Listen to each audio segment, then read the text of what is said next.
ભગવાન મહાદેવ હરિના દર્શન કરી કૈલાસ પધાર્યા. શ્રાવણ વદ 14 આવી. પૂતનાને આવવાની તૈયારી છે.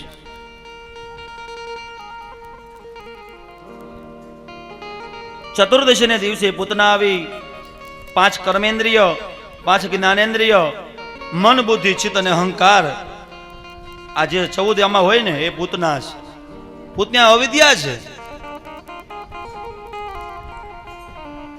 આકાશવાણીના વચનો સાંભળ્યા કે તારો કાળ સલામત સ્થળે પહોંચી ગયો છે.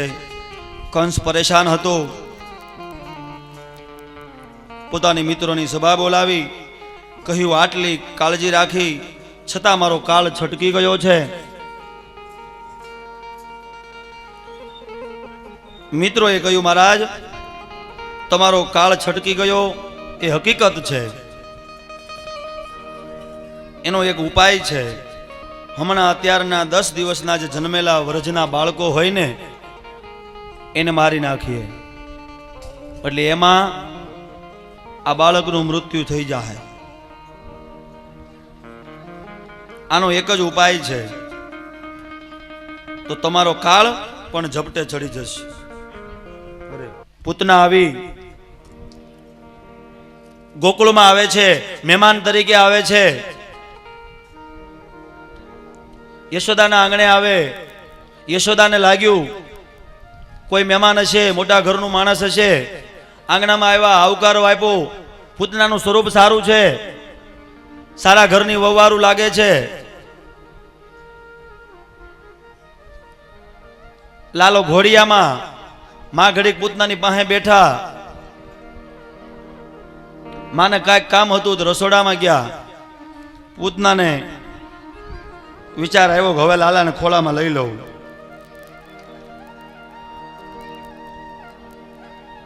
પૂતનાએ લાલાને ખોળામાં લીધો.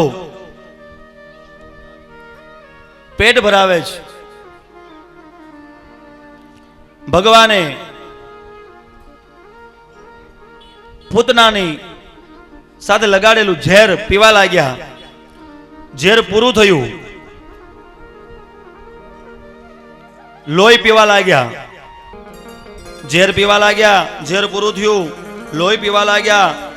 પુત્રના આંખો નીકળવા લાગી. ડોળા બહાર નીકળી ગયા. હાથ પગ ફેલાવી પૂતના મરે છે. ભગવાન ઠાકોરજી પૂતનાને મોક્ષ આપે છે. આ છે પૂતનાની કથા, પૂતનાવધની કથા.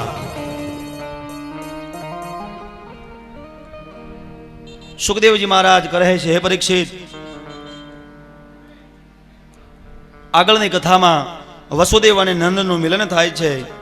નંદ જ્યારે મથુરામાં કંસને વાર્ષિક કર આપી અને મિત્ર વાસુદેવને મળવા ગયા અને વાસુદેવને મળવા ગયા ત્યારે બહુ ભેટા છે, વધાઈ આપી છે, પુત્ર જન્મની વધાઈ આપી.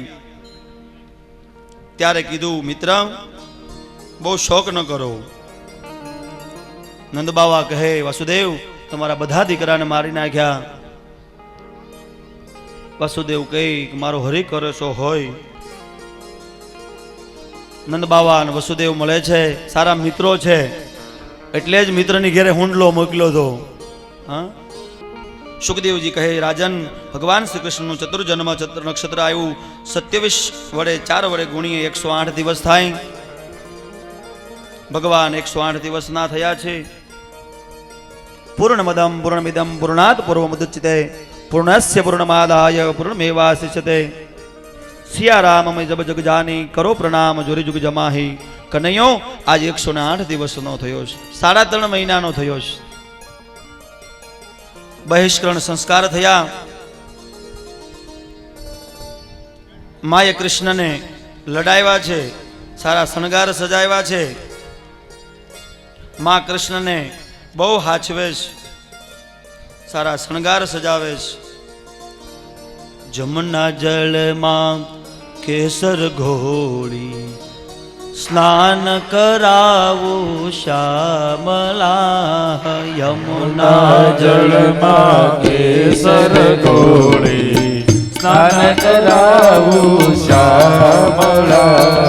હળવે હાથે અંગો ચોળી લાડ લડાવું શ્યામલા હલવે હાથે અંગો છોડી લાડ લડાવું શ્યામલા વસ્ત્ર અંગે લૂછી આપું પીળું પીતાંબર ભાવમાં વસ્ત્ર અંગો લોચી આપો પીળો પીતાંબર વાલમાં યમુના જળમાં કેસર ગોળી સ્નાન કરાવું શામળિયા હળવે હાથે અંગો ચોળી લાડ લડાવું શામળિયા લડાવું શામળિયા લાડ લડાવું શામળિયા ભગવાનને તૈયાર કરે હાચવે રમાડે નામકરણ કરવાનો સમય આવ્યો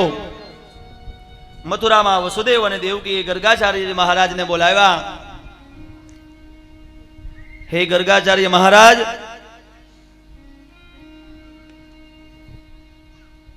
કૃષ્ણ ભગવાનનું નામ પાડવા કોણ આવ્યા હતા ગર્ગાચાર્ય મહારાજ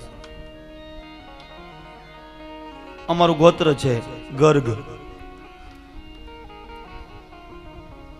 ગર્ગાચાર્ય મહારાજને કીધું વસુદેવજી નંદજીના ગોકુળમાં જાઓ ગર્ગાચાર્ય મહારાજ ગોકુળમાં આવે છે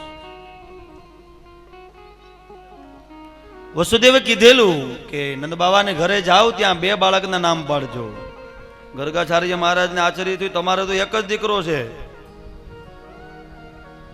બીજો છે રોહિણી પુત્ર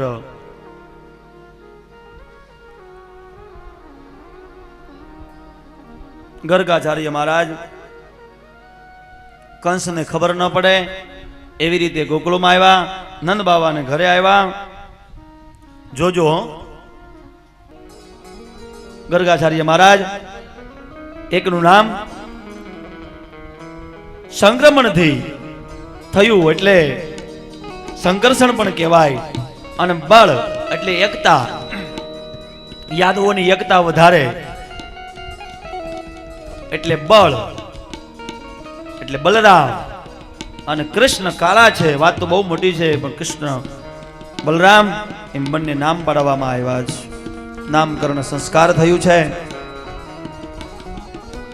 ગર્ગાચાર્ય મહારાજ અને નંદજીએ બંનેને પ્રાર્થના કરી ભગવાનનું નામકરણ સંસ્કાર થયું છે